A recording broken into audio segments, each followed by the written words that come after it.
mia bono bola mia do wezo na mi ba vani ba TV pa nu pomoji ke egbe anya nkeke ye ya da ye ke mi ka kada miaji el vani ba TV pa mia ano mia gbo pele wana ye ke de ko da ji ba abadu konyo pa wana an konyo nya fudra abe lu ka ne ko anyi a do kuro na wana abale ke ko mia ka ta mia nya na mia ga na da mia to nu go za ji ho kagba ha mia ga kada aji ebe mia ga asabu de ka avado na nya ba mia ko akoma fia amachi ado la fia makada ji be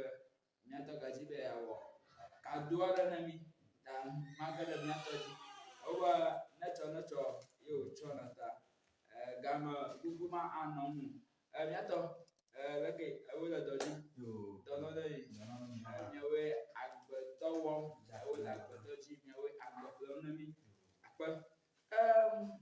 mia gada jio mia no gbe ko bai mia ko amachiado le alo amagbado le afia makalaji bebe anami na nada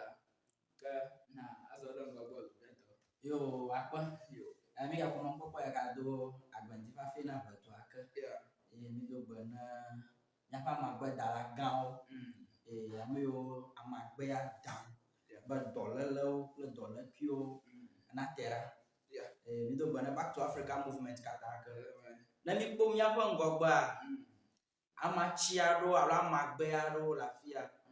ika mi aje shida o ma aje shida o ka ma woni ala aja go mo to nya du shiji aba won de emia akpa na mi ko magbe gban to ya ya mi yo na ba dankaya alo David palemu blow bofra bro dia yeah David palemu ya afa kuanyo na amara vusubola alo vusubodole amara ma awo kwa asia wa funye alo no ko futo kwa wa tui ye mi ga yana ba jo eku jo mi ga jo egbe yeah na o chie o tui na mako wa tui ale ko zange na fonji ko ande chia akubo susu mara ko akochi ale ko akontu atui no ohia na kazan ye vusuga kan yi chiviare ko anon no de tite ko na nui pa kosa ton vusubo ko dolele ma aso bara banya na ma ke na tabi se sare la maram oh pepi ya ma via tabi kata pe amaneji heya pa ma ba domi to apale aji do tv suara dare jiko atui aji klara alo nui kama podio avo vuva kama podio kwa afiere mochima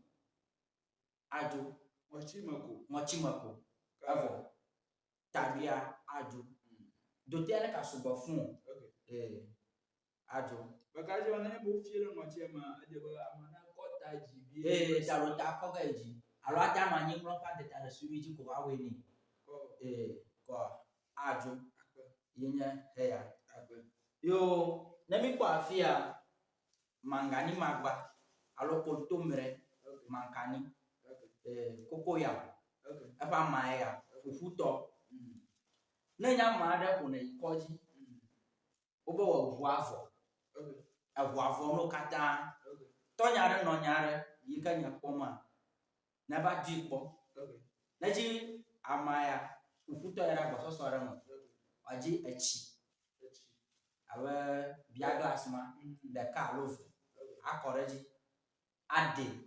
wakowa agbo biva kapi ke ko ko chara ji ba half kwa idea mo kre kareji kono avwa yeta akwewa avwa trouble yo nana make tafla che dodoma wa tro echidira made wagba afona wabi na ejibe ya toy adona ma abimana ku echimana ka wongbagblan play akokwa aji kontomre ya fama ikakaka nwie na yikwa aji wo via ado jani ayo ameke nwa on kodam be yi do be na we na da ha yike na ko amapa afọ ati anoji na da amapa afọ de ji a sengere amapa afọ ko lolomo adem ya kla dushi na ya toga yire de le kozama le joji atwe wazuchi ko biko na to bushi na de bushi fo na twe na duine mi afọ ashi andre ko adini afọ ta lo afọ fika atadira afọ ko ejini o afọ ta o afọ mbo afika na duine re ko na duine o ma andre aka be victor ne donere afọ ko gbajaji afia o ma andre ko na duine na ji ara ko to be na do bushi re mia na to mia na vira bushi hayi ka kotokwa na kwere ahasasa mani awa kpatesi dekele ko wanu aticho dima atro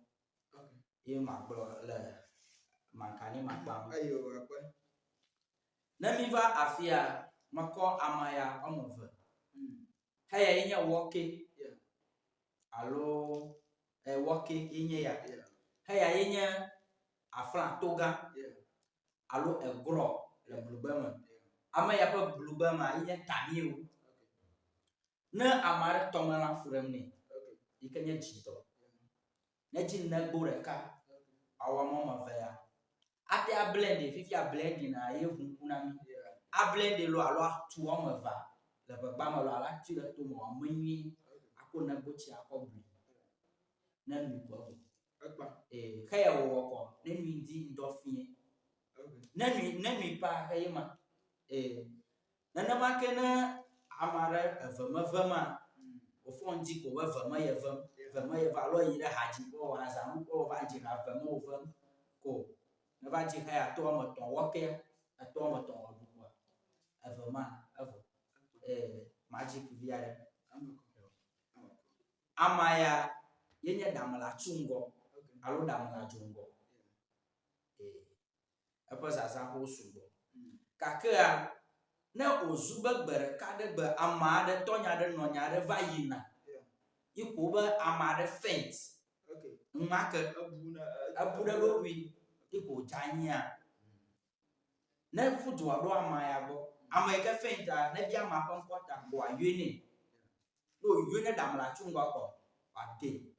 to gbara agbososo ara mo ava chugu ko afiare mo chimene akokota shishira fogo mani afofogo ngake ajitembe ya fofoga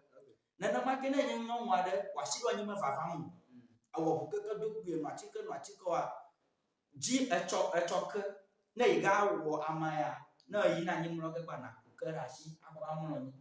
na unka kuna ko ina bakodo jani ayo wo nkoni na dato ba abale ko mike na demene na kokwa fodechi ajia do na kokwa fodechi na ojo mi koreji na dwindi fi ashiro nya vagan atanga kufu da jabale ga kufu na da chi don nda shara bichanga shara atia yima takado ko fana na dwindi afi ashiro nya va nya damla chungo akpanara mo na yi na mozoga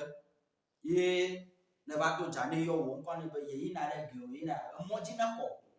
vuo na ka janye plio na wo to bara kwa da ko to kuma aigago dagbato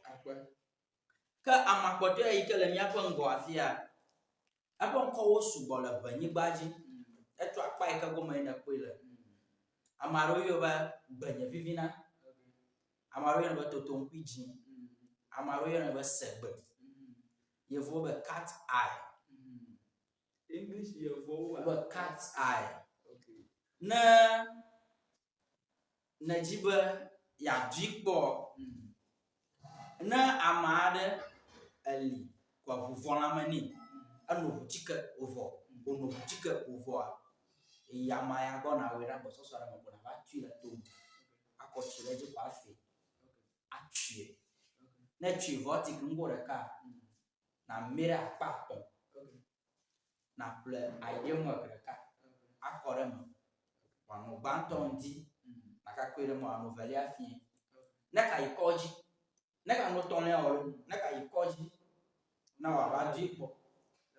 na de pa na manu nya na de pa ga popo adaba popo blackton miti blackton